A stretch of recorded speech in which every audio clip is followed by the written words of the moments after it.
तो हम लोगों की बात एंडिंग हुई थी पहले हाइड्रोजन बॉन्डिंग पर। हाइड्रोजन बॉन्डिंग हम लोगों ने देखा था कि फ्लोरीन, ऑक्सीजन और नाइट्रोजन जो कि मोस्ट इलेक्ट्रोनेगेटिव एलिमेंट है पीरियोडिक टेबल में, उनके साथ जब हाइड्रोजन जुड़ा होता है तो हाइड्रोजन के ये लोग ज़्यादा इलेक्ट्रोनेगेटिव हैं, अपनी तरफ इलेक्ट्रॉन डिस्प्लेस कर लेते हैं, नेगेटिव चार्ज आ जाता है, हाइड्रोजन के ऊपर पॉजिटिव चार्ज आ जाता है। और ये पॉजिटिव निगेटिव इतना पैदा होता है कि दोनों एक से ज़्यादा मॉलिक्यूल आपस में जुड़े रहते हैं, और जब दो एंटिटीज़ आपस में जुड़ी रहती हैं तो उस रिश्ते को ही तो हम लोग बॉन्ड कहते थे। तो इस बॉन्ड में जो कॉमन बात है वो हाइड्रोजन है, बाकी तीनों मोस्ट इलेक्ट्रोनेगेटिव एलिमेंट हैं, फोन, फ्लोरीन, ऑक्सीजन, नाइट्रोजन, इसलिए इसका नाम हाइड्रोजन बॉन्ड था। हाइड्रोजन बॉन्डिंग दो तरह की थी, एक तो इंट्रामॉलिक्यूलर, एक इंटरमॉलिक्यूलर थी। जब इंटरमॉलिक्यूलर होती थी तो इसमें डिफरेंट मॉलिक्यूल, एक H2O, दूसरा H2O, तीसरा H2O ऐसे जुड़ता था। तो इससे किसी भी जिन जिन सब्सटेंसेस में इंट्रामॉलिक्यूलर हाइड्रोजन बॉन्डिंग होगी, नहीं इंटरमॉलिक्यूलर हाइड्रोजन बॉन्डिंग होगी जो कि एक से ज़्यादा मॉलिक्यूल में पाई जाती है, तो उनका बॉइलिंग पॉइंट बढ़ जाएगा। और जिन लोगों के अंदर इंटरमॉलिक्यूलर हाइड्रोजन बॉन्डिंग पाई जाती है तो उनका बॉइलिंग पॉइंट नहीं से कोई मतलब नहीं है, क्योंकि वो एक ही कंपाउंड के बीच में अलग अलग हिस्सों में किसी का कोई एक ही मॉलिक्यूल का एक पार्ट दूसरे पार्ट से बॉन्ड बना रहा है, तो इसमें एक से ज़्यादा मॉलिक्यूल कनेक्ट नहीं हो रहे हैं। इनको हीट देने पे, वेपराइजेशन करने के लिए एक्स्ट्रा हीट नहीं देना पड़ेगी और इनका बॉइलिंग पॉइंट ज़्यादा नहीं होगा। ठीक, ये नॉर्मल केस में आ जाएंगे। अच्छा भाई, ये आ गए नॉर्मल केस में।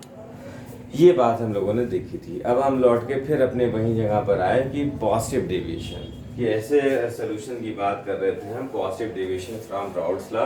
तो इसके अंदर हम लोगों ने देखा था positive deviation from Raoult's law. Positive deviation, ये कल हीटिंग चल रही थी, बस एक क्विक रिव्यू के लिए ले रहे हैं। Positive deviation from Raoult's law, Raoult's law. तो इसमें हम लोगों ने देखा था कि इसमें एस्केपिंग टेंडेंसी ज़्यादा थी। ये इस तरह से था कि जब हमने दो कंपोनेंट मिलाए ए और बी, और ए और बी को मिलाकर हमने एक सॉल्यूशन तैयार कर दिया ए बी नाम का, तब इसमें ये पाया गया कि ए इंटरेक्शन जो हैं या बी इंटरेक्शन जो हैं ये तो इक्वली हैं, मगर इनसे कम होते हैं कौन से इंटरेक्शन, ए और बी। ए बी जब आपस में मिक्स होते हैं तो आपस में इंटरेक्शन या अट्रैक्शन फोर्स नहीं रखते, और नहीं रखते तो इसका मतलब है एस्केपिंग या मूविंग टेंडेंसी इनकी बढ़ जाएगी, क्योंकि अगर ज़्यादा अच्छा रिश्ता होता तो बॉन्डिंग बनी रहती। अब ये एस्केपिंग टेंडेंसी इनकी बढ़ेगी, यानी वेपर ज़्यादा बनेंगी, वेपर ज़्यादा बनेंगी, वेपर प्रेशर ज़्यादा होगा, और इतना ज़्यादा हो जाएगा कि राउल्ट्स लॉ ने जितना बताया था, राउल्ट्स लॉ ने बताया था कि पी ए, अगर पार्शियल वेपर प्रेशर ए का देखें तो वो होगा पी नॉट ए एक्स ए, तो इस वैल्यू से भी ज़्यादा हो जाएगा, पॉजिटिवली डेविएट है। तो ये बात हो गई। इसी तरह से अगर हम partial vapour pressure B component की बात करें तो वो भी राउल्ट्स लॉ के बताए हुए की तुलना में ज़्यादा होगा, जो एक्सपेक्टेड फ्रॉम राउल्ट्स लॉ होता है उससे ज़्यादा होता है। ठीक, तो ये वाली बात है, हमें ये पता लगी। दूसरी बात ये पता लगी कि इसमें डेल्टा एच क्या है। जब इन दोनों के बीच में आपस में मोहब्बतें नहीं थी तो पास पास बैठना नहीं चाह रहे थे, दूर दूर बैठना चाह रहे थे, तो हीट के बारे में क्या ख्याल है कि ये दो ग्रुप ऐसे थे जो आपस में मर्ज नहीं होना चाहते, आपस में मोहब्बतें नहीं हैं, नफरतें हैं, तो इनको पास पास बैठाने के लिए, सोल्यूशन बनाने के लिए हमें फोर्स करना हुआ। मींस हमने ज़्यादा एनर्जी सप्लाई करी, या हमने एनर्जी सप्लाई करी सिस्टम को, एनर्जी सप्लाई करी तो इसका मतलब एंडोथर्मिक प्रोसेस हो गया। तो एंडोथर्मिक प्रोसेस में डेल्टा एच का साइन क्या होता है, डेल्टा एच का साइन होता है पॉजिटिव। डेल्टा एच होता है पॉजिटिव किसके लिए, एंडोथर्मिक रिएक्शन के लिए, या यूं कहें कि हीट के टर्म्स में बोलें तो हीट इज एब्जॉर्ब। इस वाले सिस्टम में हीट इज एब्जॉर्ब, तो हीट एब्जॉर्ब होगी क्योंकि बाहर से हीट सप्लाई करना पड़ेगी इन्हें सोल्यूशन बनाने के लिए। अगली बात है डेल्टा वी। तो डेल्टा वी क्या है, तो डेल्टा वी का अगर बात, जब इन लोगों में मोहब्बत ही नहीं है तो ये लोग दूर दूर बैठेंगे। जब दूर दूर बैठेंगे तो जितना एक्सपेक्टेड सीट्स थी उससे और बढ़ जाएंगी। ठीक है, अगर एक बेंच पर 5 लोग बैठ जाते हैं तो फिर चूंकि इनके बीच में रिपल्शन है तो 5 ना बैठ के उस पर 4 बैठेंगे। तो जितने भी लोग हैं उसमें नंबर ऑफ सीट्स ज़्यादा चाहिए होंगी, क्योंकि ये लोग दूर दूर बैठ जाएंगे, दूर दूर स्पेस्ड हो जाएंगे। और जब दूर दूर स्पेस होंगे तो बाद वाला वॉल्यूम बढ़ जाएगा। तो डेल्टा वी जो है वो खुद क्या आ जाएगा, पॉजिटिव आ जाएगा। डेल्टा वी पॉजिटिव किस सेंस में है कि वी डेल्टा वी है दरअसल V2 माइनस वी इनिशियल। ये पहले वाला वॉल्यूम था, ये बाद वाला वॉल्यूम है, फाइनल है या बाद वाला है। तो बाद में लोग दूर दूर बैठे हुए हैं, पहले एक सीट पे 5 लोग बैठे हुए थे, अब ये रिपल्शन महसूस करते हैं ए बी बनने के बाद, तो एक सीट पे 4 लोग बैठ रहे हैं। तो नंबर ऑफ सीट इस कमरे में ज़्यादा ज़रूरत होगी या नंबर ऑफ रूम की ज़्यादा ज़रूरत हो जाएगी। तो इस तरह से वॉल्यूम बाद वाला बढ़ जाएगा। और डेल्टा वी मतलब V2 माइनस V1 अगर बाद वाली बड़ी क्वांटिटी हुई तो ज़्यादा माइनस कम इक्वल टू पॉजिटिव, ये वो कहना चाहते हैं। तो वॉल्यूम इसमें बढ़ा। ठीक है, डेल्टा वी पॉजिटिव, इसे हिंदी में अगर बोला जाए तो यूं कहेंगे कि वॉल्यूम इसका इंक्रीज होने लगा है जब जब एंडोथर्मिक होगा। ये तुम्हारा रिजल्ट निकला है। तो इसी समरी का एग्जाम्पल बताने के लिए बात आई थी हाइड्रोजन बॉन्डिंग की, फिर हम लोग पहुंच गए थे हाइड्रोजन बॉन्ड पर। अब हम लोग हाइड्रोजन बॉन्ड से निकलकर वापस आ गए हैं और जहां बात थी हम लोगों की वहीं चल रही है। तो एक इसका प्रैक्टिकल केमिस्ट्री का एग्जाम्पल देखें तो एक एग्जाम्पल इसका है, सबसे अच्छा रहेगा एथेनॉल और एसीटोन का अच्छा रहेगा। ठीक, तो एथेनॉल एसीटोन का ये वाला एग्जाम्पल पहले बता दें। ये है एथेनॉल प्लस एसीटोन, अरे ये तो लैंग्वेज में लिख गया, एसीटोन है CH3CO CH3, फिर भी हिंदी में भी लिख लो इसे। ये है एथेनॉल, ये है एसीटोन। अब ये लोग क्या है, जरा इस बात को गहराई से समझा जाए। बहुत आसान सी बात है बच्चों। देखो हम लोगों ने देखा कि कल जो है हाइड्रोजन बॉन्डिंग थी वाटर में। वाटर का बड़ा भाई अल्कोहल ही तो है। देखो अल्कोहल कैसा है, ROH, तो ये O हो गया, ये H हो गया, ये क्या हो गया, R हो गया, CH3OH। तो यहाँ इन लोगों में ये ज्यादा इलेक्ट्रोनेगेटिव है, नेगेटिव ये पॉजिटिव। दूसरा ROH बनाया तुमने, ROH में अल्कोहल ग्रुप हुआ, OH एल्काइल ग्रुप ये है। एल्काइल ग्रुप मतलब CH3 C2H5 C3H7 ये होता है। अब यहाँ पर भी यही नेगेटिव और यही पॉजिटिव। इसी तरह से तीसरा मॉलिक्यूल ले लिया OH और यहाँ R, यहाँ नेगेटिव यहाँ पॉजिटिव। अब तुम देखो ये अल्कोहल मोहब्बतों से रह रहे थे कि इसके O नेगेटिव और इसके H पॉजिटिव में एक बंधन है, जन्मों का बंधन, जो आपस में जोड़े हुए। एक मॉलिक्यूल अगर घसीटोगे तो सब चले आएंगे लाइन से या आपस में जुड़े हुए हैं। इसी चीज को हम लोग कहते हैं बॉन्ड। ये बॉन्ड है। ऐसे ही ये मॉलिक्यूल अगले मॉलिक्यूल और यही चेन कंटिन्यू है। तो इन लोगों का जाहिर सी बात है कि जब हाइड्रोजन बॉन्डिंग है, कौन सी हाइड्रोजन बॉन्डिंग है इसमें, यह है इंटरमॉलिक्यूलर। ये 2 या 2 से ज्यादा मॉलिक्यूल को आपस में बांधे हुए हैं, इंटरमॉलिक्यूलर। इसी वजह से तो वाटर लिक्विड होता है, क्योंकि हाइड्रोजन बॉन्डिंग की वजह से वो करीब आ जाते हैं। वरना वाटर जैसे यहाँ पर R की जगह HH लिख दे तो सारे वाटर बन जाएगा, ये तो समझ लो वाटर ही है। तो वाटर जो है वो इस तरह से ये H आ जाएगा और ये H आ जाएगा। और दूसरा याद करो पीरियोडिक टेबल में ऑक्सीजन फैमिली के नीचे कौन है भाई, ऑक्सीजन फैमिली में ऑक्सीजन के नीचे कौन है, सल्फर। तो ऑक्सीजन का हाइड्राइड H2O है, देखो O और H2O लगा दिया H2O। सल्फर का हाइड्राइड क्या होगा, H2S। तो जो काम वाटर का था वही काम हाइड्रोजन सल्फाइड का होना चाहिए। मगर हाइड्रोजन सल्फाइड को जब हम लोगों ने देखा तो इस तरह से पाया H2S H2S। इन लोगों में हाइड्रोजन बॉन्डिंग नहीं है। हाइड्रोजन बॉन्डिंग नहीं है तो इसका मतलब आपस में कोई प्यार नहीं है। प्यार नहीं है तो ये लोग पास पास नहीं है, पास पास नहीं है तो ये लोग गैस है। तो जैसे H2S गैस है वैसे ही H2O भी गैस होना चाहिए था। मगर H2O में हाइड्रोजन बॉन्डिंग पाए जाने की वजह से दूर दूर वाले मॉलिक्यूल पास पास आ गए। इस हद तक पास आ गए कि गैस की दुनिया से निकलकर लिक्विड की दुनिया में इंक्लूड हो गए। अगर हाइड्रोजन बॉन्डिंग ना होती तो हम वाटर को पीते नहीं, क्योंकि लिक्विड नहीं होता। उसे हम गैस की तरह बढ़वाते, जैसे सिलेंडर में गैस पड़ती नहीं है सर हाइड्रोजन बॉन्डिंग, है। क्यों नहीं है sir hydrogen bonding? Hydrogen bonding क्यों नहीं है सल्फर में ना?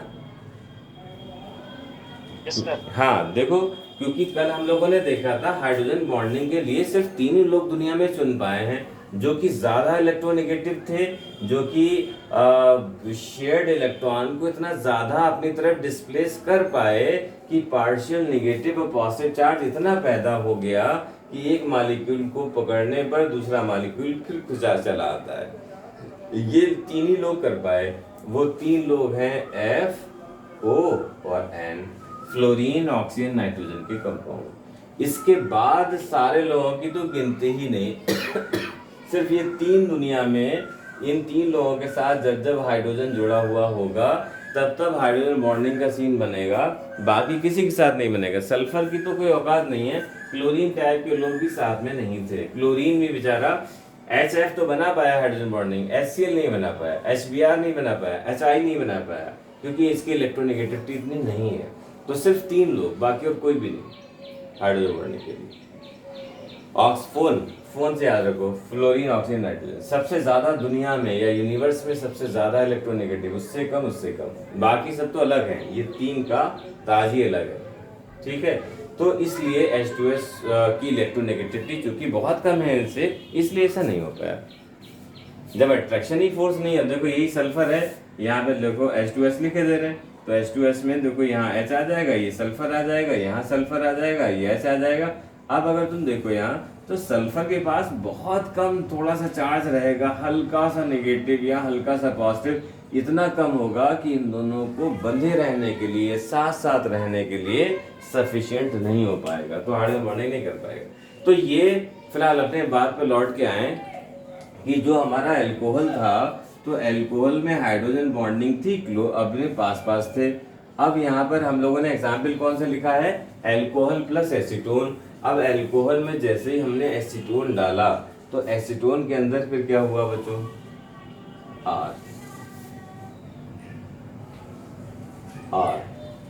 ROH, ये है। अब अल्कोहल एसीटोन का जब मिक्सर लिया, तो ये लोग हो गए दूर दूर बच्चों, ठीक है, ये लोग दूर दूर हो गए।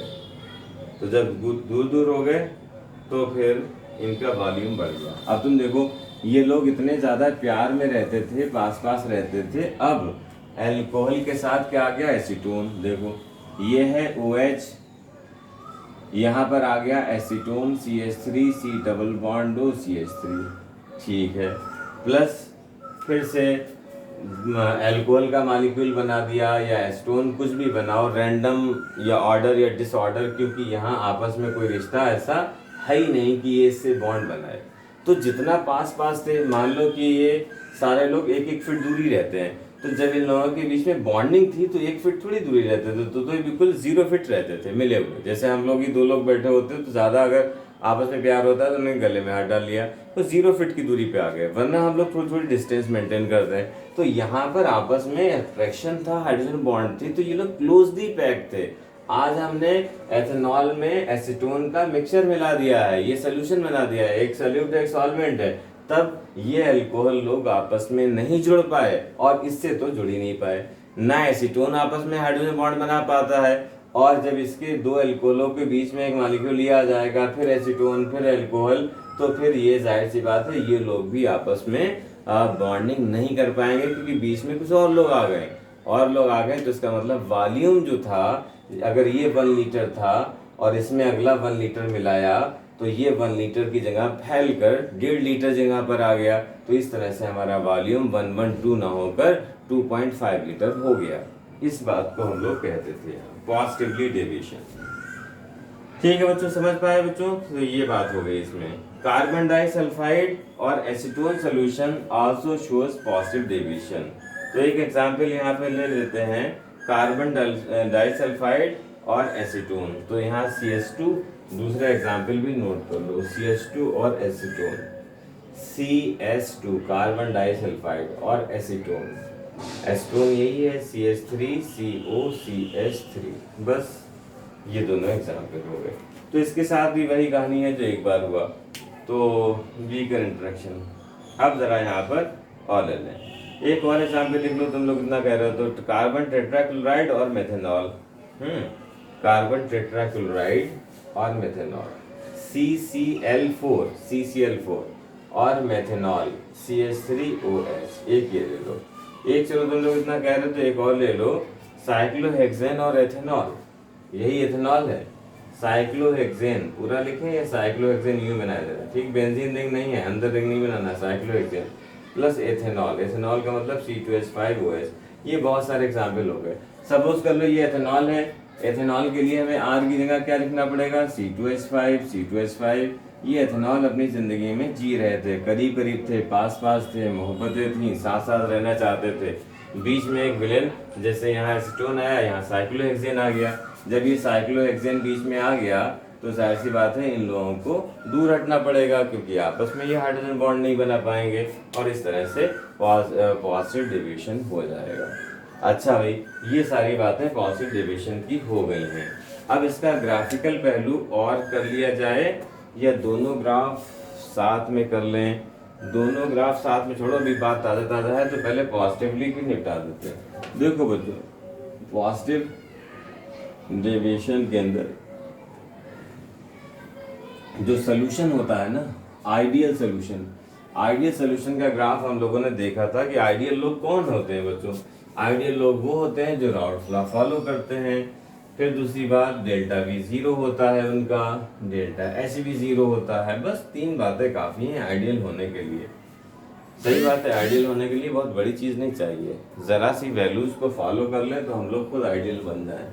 लोग इतने गिर गए हैं कि छोटी छोटी बात ही आजकल बड़ी बड़ी हो गई हैं, जैसे पेरेंट्स का कहना मानना, उनकी सेवा करना, अपनी लाइफ की रिस्पॉन्सिबिलिटी लेके उसे अच्छी तरह से काम करना।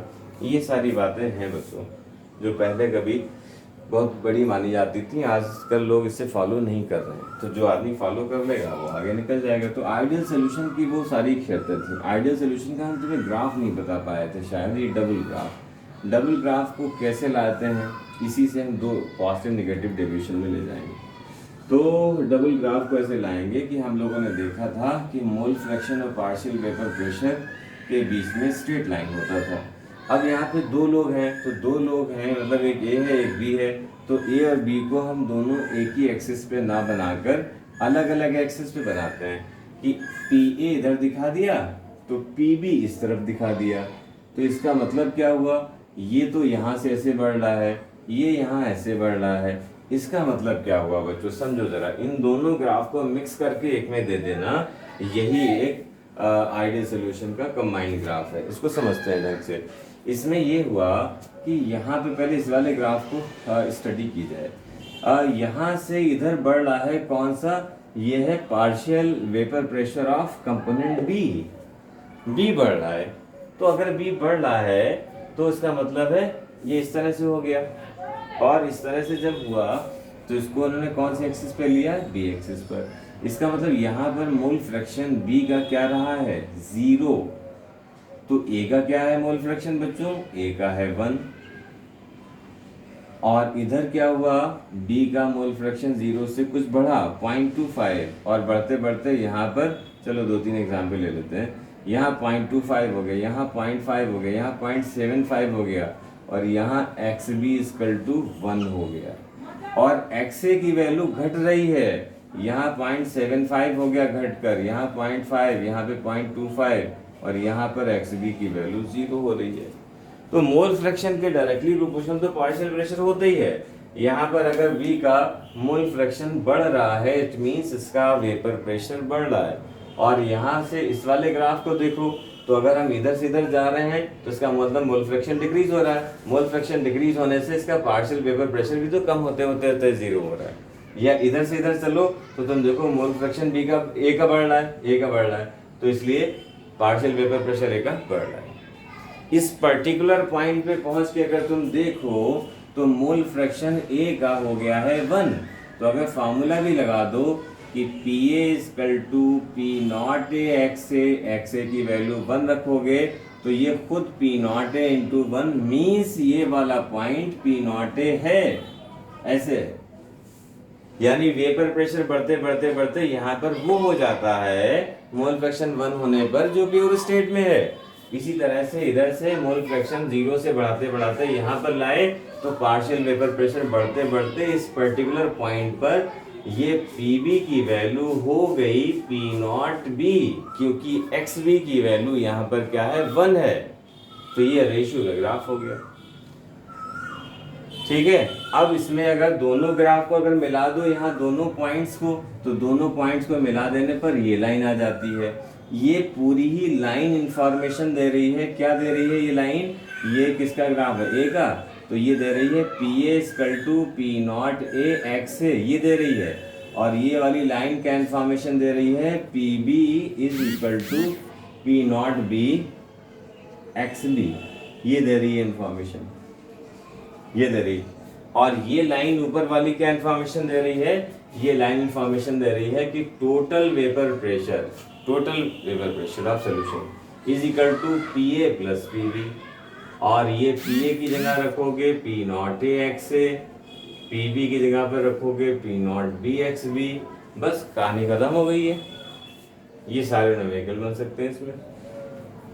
अब यहाँ पर ग्राफ जो बन रहा था आइडियल और नॉन आइडियल का, जो पॉजिटिवली डेविएशन में आया, तो इतनी सारी बातें तो आइडियल का ग्राफ थी। तो ये है आइडियल सोल्यूशन का ग्राफ। अब आइडियल सोल्यूशन ये हो गया। अब अगला हुआ कौन सा? Non ideal. तो नॉन आइडियल में दो कहानियां आई। दो कहानियां कौन आई नॉन आइडियल में? एक आया पॉजिटिवली डेविएशन जो हेडिंग हमारी चल रही है, एक आएगी नेगेटिव डेविएशन जो हेडिंग हमारी नेक्स्ट होगी। तो इस हेडिंग में यही टॉपिक चल रहा था, मगर समझने के लिए आइडियल से बताते हुए लाए हैं। तो अब हमें उस रनिंग हेडिंग में क्या लिखना है? इस तरह से ग्राफ बनाना है। क्या बनाना था? यहाँ पर ये दिखाना था कि ये बनाया था। अच्छा, ये तो हम लोगों ने जो ग्राफ बनाया है, इसका मतलब ये नहीं समझ लेना कि ये A वाला कम होगा। मतलब ये कहने का है A और B में कोई भी प्रेशर किसी का कम होगा, हो सकता है ये वाले लाइन ज्यादा पे होती, ये कम होती, या हो सकता है दोनों लोग इक्वल होते। अगर दोनों को इक्वल बना देंगे तो कुछ बच्चे जो नहीं समझेंगे वो मिसकंसेप्शन ये ले लेंगे दोनों इक्वल होते हैं। इसलिए एक को ज्यादा कम दिखा दिया जाता है कि जब दो कंपोनेंट मिलाए जाते हैं तो एक का वेपर प्रेशर 200 है तो एक का 300 है, तो ये किसी का 200 वाला इधर हो सकता है, ये 300 वाला इधर हो सकता है। तो ज्यादा कम कोई भी होगा, कोई भी शेप। हालांकि इक्वल भी शेप बना दें एक्स तब भी गलत नहीं है, सब सही है। अच्छा, अब यहाँ पे जो बनाया है तो राउट्स लॉ बताता था इसको ऐसे, ये बनाता था ये वाला, ये डॉटेड बना दिया। अब पॉजिटिवली डेविएट का मतलब थोड़ा यार बड़ा बनाना पड़ेगा, मजा नहीं आया इसमें, बड़ा बनाना पड़ेगा। पॉजिटिवली डेविएशन के लिए ग्राफ थोड़ा और बड़ा, ग्राफ थोड़ा और बड़ा, यहीं से ग्राफ बनाए, यहाँ से जाता हुआ, यहाँ से जाता हुआ, यहाँ तक जाता हुआ। ठीक, अब सही। अब तुम देखो बच्चों, ये वाला राउट्स लॉ का था बना हुआ ऐसे, राउट्स लॉ ने ऐसे बनाया था, ये हुआ PA PB। तो मतलब वो ये कहना चाहते हैं जो भी राउट्स लॉ का रिजल्ट था ये लाइन, तो उससे हमारा रिजल्ट बढ़ा हुआ सा आ रहा है। जो राउट्स लॉ की लाइन ये थी डॉटेड, रिजल्ट उससे बढ़ा हुआ आ रहा है। ठीक है, एक्सपेक्टेड फ्रॉम राउट्स लॉ से ज्यादा रिजल्ट मिल रहा है, और ये टोटल लाइन का भी वेपर प्रेशर उससे ज्यादा मिल रहा है। तो जहां पर PT = ये आ रहा था तो उससे भी ज्यादा वैल्यू का प्रेशर मिलेगा। बस इतनी सी बात था, ये ग्राफ था इसमें। बाकी नामकरण इसका वही लिख सकते हैं, जैसे यहाँ PA लिख दिया अगर, तो यहाँ मोल फ्रैक्शन A का हमें 1 लिखना होगा बस। यहाँ पर इसका A का मोल फ्रैक्शन 0 लिखना होगा, और अगर A का मोल फ्रैक्शन 1 है तो दूसरे का इस वक्त 0 होगा, और जहाँ A का 0 है वहाँ दूसरे का मोल फ्रैक्शन 1 होगा। ये line partial vapour pressure A की एक्सिस है, ये partial vapour pressure of B की एक्सिस है। बस खत्म हो गया पॉजिटिव। अब तुम समझ ही रहे होगे नेगेटिव डेविएशन में क्या करेंगे, यही लाइन डॉटेड से ऊपर ना निकाल के नीचे की तरफ निकाल देंगे। मतलब जो रिजल्ट आएगा आइडियल में, जो भी रिजल्ट मिलता है उससे कम रिजल्ट रहेगा। पॉजिटिव डेविएशन में इस लाइन के ऊपर, इस लाइन के ऊपर, इस लाइन के ऊपर, नेगेटिव डेविएशन में इस लाइन के नीचे, और इस लाइन के नीचे से एक लाइन, इसके नीचे से एक लाइन, ये नेगेटिव डेविएशन। तो अभी नेगेटिव डेविएशन हेडिंग आ रही है बच्चों। तो चलो बच्चों नेगेटिव डेविएशन की दुनिया में चला जाए, सारी कहानियाँ तो वही हैं जो अभी सीखा है, उसमें कुछ टाइम नहीं लगेगा, क्योंकि उसमें क्या करना है, जस्ट रिवर्स ही तो करना है सारी कहानियाँ। तो सबसे पहले नेगेटिव डेविएशन की बात करें कि नेगेटिव डेविएशन में जो होगा बच्चों, तो वो किस तरह से होगा। इंटरेक्शन की बात पहले कर लें।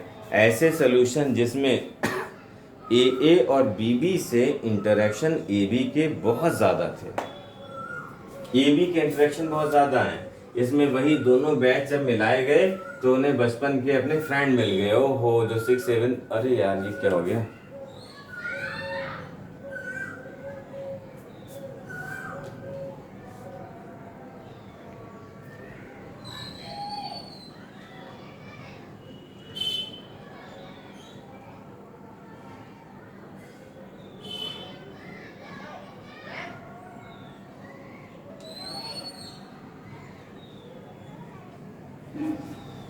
क्या प्रॉब्लम हो गई भाई।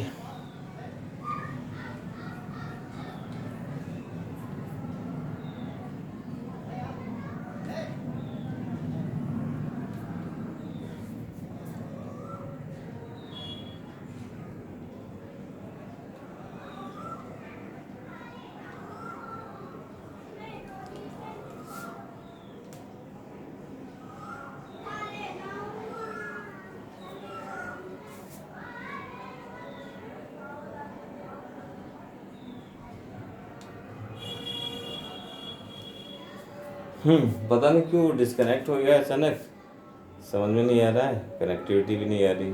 चलो थोड़ा सा और हम टॉपिक तो कवर कर ही दें फिर। पता नहीं क्या हुआ अचानक, कुछ समझ नहीं आया।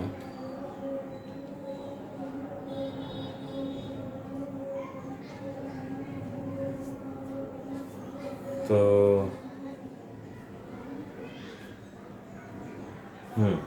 कनेक्टिविटी आई तो थोड़ी। आवाज आ रही थी तुझे? हाँ भाई, तो कनेक्टिविटी आ गई, पता नहीं क्या हो गया था ऐसा। है क्या हुआ था? अरे कुछ नहीं सर, मैं और बता रहा। अच्छा, पता नहीं क्या हो गया। तो खैर चलो, हम लोग वापस आए, मिलकर खुशी हुई। देखो बच्चों, हम लोग ये कह रहे थे, क्या कह रहे थे, हाँ ये कह रहे थे बच्चों कि इस बार ए और बी इस तरह के सोल्यूशन हैं जब जिनको मिलाया गया तो बस उन लोगों में आपस में मोहब्बतें ज़्यादा हो गई। जैसे तुम्हारे ही किसी पिछले क्लास के बच्चे, ये 4 5 साल पहले जो 5th तक 8th तक तुम्हारे साथ पढ़े थे, और वो 2 बैच को मिला दिया जाए, तुम्हें मिलाया जाए उनके साथ, तुम देखो अरे ये तो वही बच्चे हैं जो कुंभ के मेले में खो गए थे, दोबारा फिर वही फ्रेंड्स मिले हैं, तो मोहब्बतें बहुत ज़्यादा हो जाती हैं। जब मोहब्बतें ज़्यादा हो जाएंगी तो इसका मतलब क्या हुआ कि यहाँ पर एक हेडिंग डाल लो बच्चों, negative deviation from routes law. तो यहाँ पे लिख देते हैं बच्चों, नेगेटिव डेविएशन। थोड़ा नीचे नीचे। हाँ नीचे लिखो बच्चों, ये बहुत ऊपर पहुँच गया। नेगेटिव डेविएशन, दोबारा लिख देते हो, नेगेटिव डेविएशन फ्रॉम, तुम आउट कर दे, आ जाएगा स्क्रीन। आरे राउट्स लॉ। तो राउट्स लॉ से नेगेटिव डेविएशन हो गया बच्चों।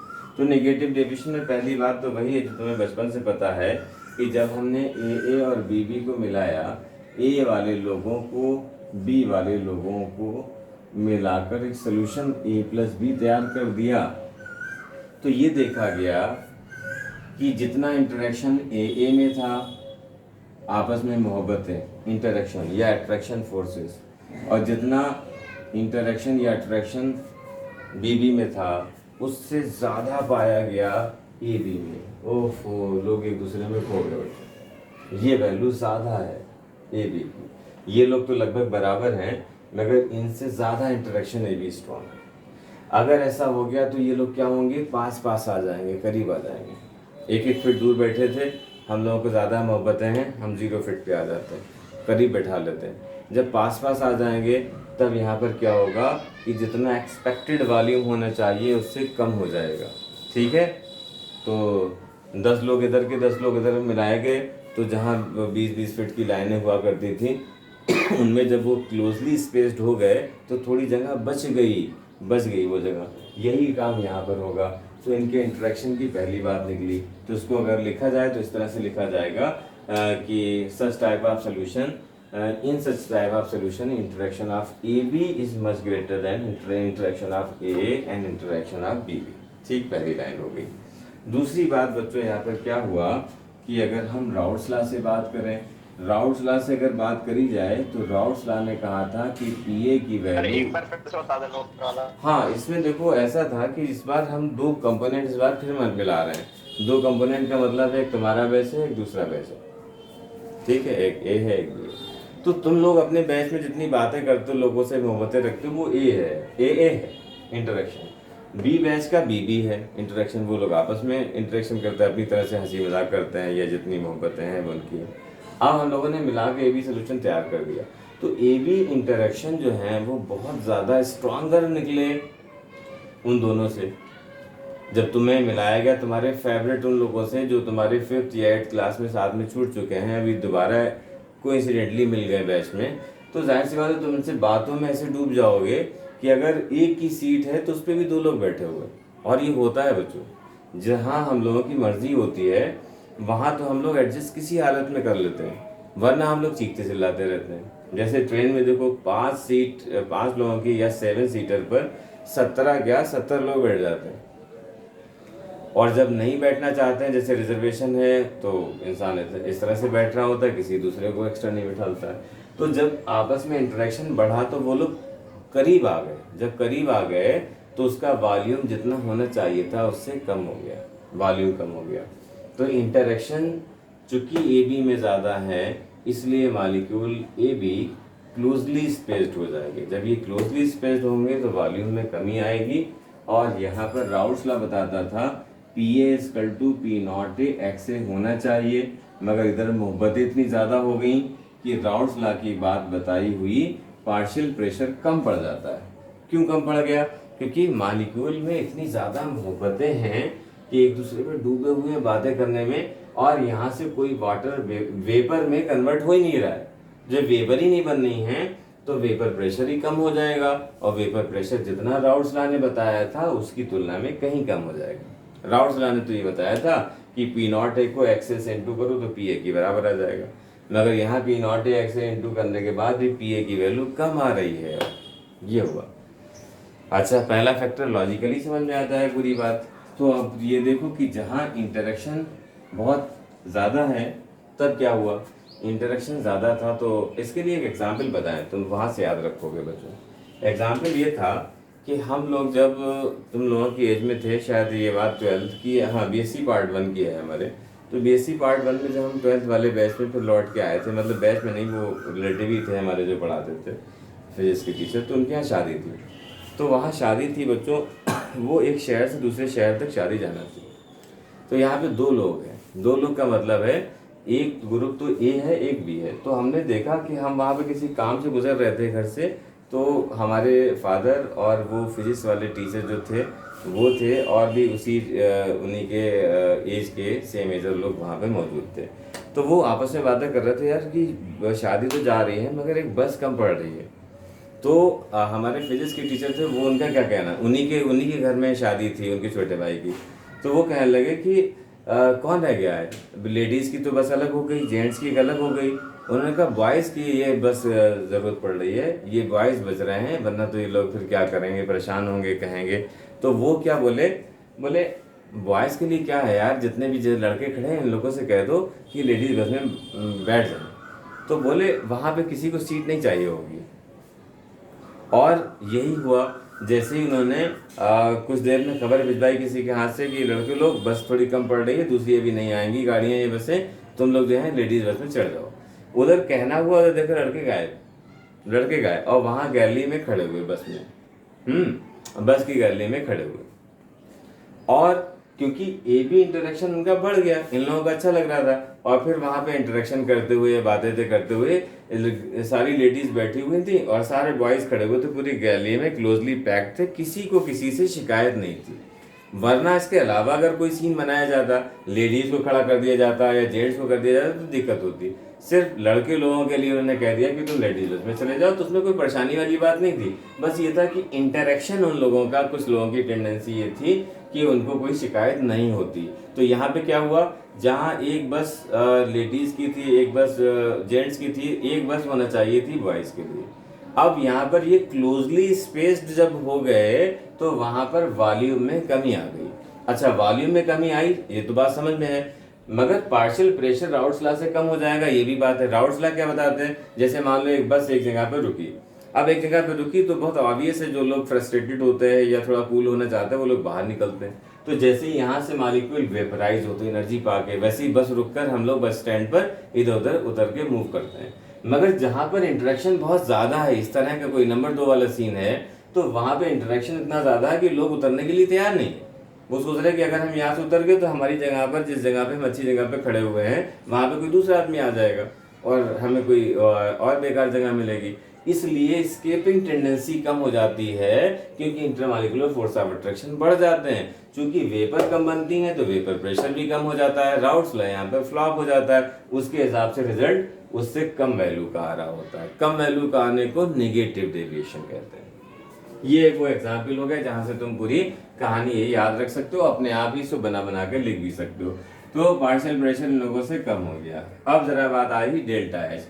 डेल्टा एच के बारे में हम लोग सोचे जरा, क्या है डेल्टा एच का मतलब, किसी रिएक्शन में एनर्जी का रिलीज होना या एब्जॉर्ब होना, जिसको हम एग्जाम्पल इससे देते हैं कि हमारे दिल से अगर खुशी लिबरेट हो रही है, एक्सोथर्मिक एनर्जी रिलीज हो रही है, और अगर हमें फोर्स किया जा रहा है किसी काम करने के लिए, मतलब हम मजबूरन कर रहे हैं, तो ये एक एंडोथर्मिक है। तो इस केस में जब इनके इंटरेक्शन ज्यादा हैं तो जाहिर सी बात है इन्हें तो खुशी होगी ना ऐसा करने पर, और ऐसा करने पे खुशी होगी मतलब एनर्जी रिलीज होगी। एनर्जी रिलीज होने का मतलब एक्सोथर्मिक रिएक्शन है, ये एक्सोथर्मिक रिएक्शन है। तो एक्सोथर्मिक रिएक्शन हो गई, इसको अगर हिंदी में बोले तो यूं कहेंगे कि heat is released, heat is released. अब हीट इज रिलीज्ड को हम लोग लिखते कैसे हैं, तो डेल्टा एच निगेटिव साइन का लिखते हैं। जब हीट रिलीज हो रही होती तो डेल्टा एच का सिंबल निगेटिव होता है। अब तीसरी बात बची बच्चों डेल्टा वॉल्यूम। वॉल्यूम क्या होगा, निगेटिव ही तो होगा, क्योंकि फाइनल वॉल्यूम क्या हुआ, क्योंकि फाइनल वॉल्यूम जो है वो डिक्रीज हो गया। तो फाइनल वॉल्यूम हुआ है डिक्रीज। इतना डिक्रीज हो गया कि बच्चों अगर वो ये कह देते कि एक तीसरी बस खड़ी भी है वहां चले जाओ, या फिर दूसरा ऑप्शन है कि साथ में चले जाओ, कहाँ अकेले जाओगे, तब भी लोग वहां सादा सादा बस खड़ी रहती, ज्यादातर लोग उधर जाके बैठ जाते। तो इस तरह से होगा बच्चों फाइनल वॉल्यूम। तो ये सारी एक दूसरे से जुड़ी हुई कहानियां हैं। मेरे ख्याल से इसको अच्छी तरह से समझने की जरूरत तो है, मगर रटने की जरूरत कहीं पे नहीं है। बस इसको एक स्टोरी की तरह कि अगर ऐसा हुआ तो ये होना चाहिए, ये होना चाहिए, तो डेल्टा एच क्या होना चाहिए, डेल्टा एच ये है तो डेल्टा वी ये होना चाहिए। ये पूरे ही रीजन और लॉजिकल बातें हैं, उसमें कहीं से भी रट्टाफिकेशन नहीं है। और जिन लोगों ने नहीं समझा वो रट्टा मार रहे होंगे, मगर बहरहाल हम लोगों को कुछ भी इसमें याद नहीं करना है। चलो बच्चों, यहाँ तक की कहानी तो पहला पड़ाव ये हो गया। अब इसके लिए एक एग्जाम्पल भी अच्छा लिख लिया जाए। एग्जाम्पल बच्चों इसके लिए है, एक एग्जाम्पल तो फिनॉल और एनिलीन है। तो फिनॉल और एनिलीन, एक है क्लोरोफॉर्म और एसीटोन, ठीक है बच्चों, क्लोरोफॉर्म और एसीटोन ये है। तो क्लोरोफॉर्म और एसीटोन, अब हुआ क्या बच्चों कि क्लोरोफॉर्म एसीटोन का एग्जाम्पल हो गया, एक ये हो गए। तो चलो भाई एक एग्जाम्पल से तुम्हें बताएं कि इसमें क्या हुआ। मेथनॉल एसिटिक एसिड, ये भी एग्जाम्पल हो जाएगा। वाटर नाइट्रिक एसिड, बहुत सारे एग्जाम्पल है। तो सबसे पहले एक उठाते हैं कोई अच्छा सा, वो तुम समझो। चलो फिर यही ले लेते हैं, क्लोरोफॉर्म का और एसीटोन का ले लेते हैं समझाने के लिए। देखो क्लोरोफॉर्म ऐसा था कि ये वही ए और बी की बात है, ये ए है ये बी है, और अब यहाँ से मिलकर हमारा सोल्यूशन तैयार हो रहा है। तो एक हमने लिया यहाँ पर, पहला एग्जाम्पल है CH Cl3 क्लोरोफॉर्म, और यहाँ पर acetone CH3 C double bond O CH3। तो ये अगर 1 लीटर था तो 1 लीटर है, इसके अंदर कोई भी हाइड्रोजन बॉन्डिंग नहीं पाई जा रही है। और ये अगर एसीटोन है तो एसीटोन भी अपनी दुनिया में रह रहा है आराम से, इसके अंदर भी हाइड्रोजन बॉन्डिंग नहीं पाई जा रही है। मगर जब इन दोनों को मिलाया गया, यानी इनका मिक्सचर आ गया, तो इनके मिक्सचर में क्या हुआ, देखो भाई CH3 और यहाँ C डबल बॉन्ड O, ये एसीटोन का स्ट्रक्चर। क्लोरोफॉर्म का क्या है, H हो गया, C हो गया, और उसी पे लगे हैं 3 Cl। तो इस H पॉजिटिव और इस O निगेटिव के बीच में अट्रैक्शन आ जाता है। ये वही मेल फीमेल लोग हैं जो बताया इतना करीब आगे बातें करने के लिए कि जगहों की ज़रूरत ही नहीं रही। उन्होंने कहा खड़े होके चले जाएंगे यार, हमें दोनों को बैठने की ज़रूरत नहीं, तुम सारी सीटें उठा लो। सीट पड़ी हैं बस के अंदर मान लो 60, और सारी 60 सीट्स को अगर हटा दिया जाए तो वहाँ 120 लोग डायरेक्टली खड़े हो सकते हैं। तो जाहिर बात है जब अट्रैक्शन फोर्स बढ़ गया, positive negative hydrogen bond in लोगों के बीच में बन गया। कब बना? जब एक को दूसरे से मिलाया गया, एक दूसरे के साथ रखा गया। अकेले इनमें भी नहीं था, अकेले ये जाते तो वही एक बस में 60 सीट हैं, ये भी 60 सीट्स पे जाते, 2 बसें चाहिए थी और एक बस ऐसे ली कि उनके सीट्स उठा के रखे गए, दोनों 60 120 लोग एक जगह चले जा रहे हैं, वॉल्यूम की इतनी कमी हो गई। ये दरअसल एग्जाम्पल हो गया। ऐसे ही कुछ एग्जाम्पल और नोट कर लो। तो ये बच्चों का पहला एग्जाम्पल। दूसरा एक लिख लो बच्चों, phenol plus aniline, CCH5 OH है, ये CCH5 के ऊपर NH2 ग्रुप है। ये हो गया बच्चों। एक और ले लो इसका example, methanol plus acetic acid, methanol plus acetic acid, ये हो गया दूसरा एग्जाम्पल बच्चों। फिर बच्चों तीसरा हुआ, तीसरे में क्या हुआ, एक और ले लिया, वाटर नाइट्रिक एसिड, ये है water plus nitric acid, nitric acid, water plus nitric acid हो गया। ये बहुत सारे एग्जाम्पल हो गए जिसमें काफी, बाकी अपना वो तो है ही अपना वेल नोन क्लोरोफॉर्म, क्लोरोफॉर्म और कौन सा था, एसीटोन है। बस ये इसके एग्जाम्पल हो गए। ये वाला टॉपिक हो गया बच्चों आज खत्म। ठीक, ये टॉपिक आज खत्म हो गया। अब इसके बाद आता है नेक्स्ट टॉपिक, कोलिगेटिव प्रॉपर्टी। तो कोलिगेटिव प्रॉपर्टी को कल करो बच्चों, सारे बच्चे लोग जा चुके हैं तो उसमें मज़ा नहीं रहेगा।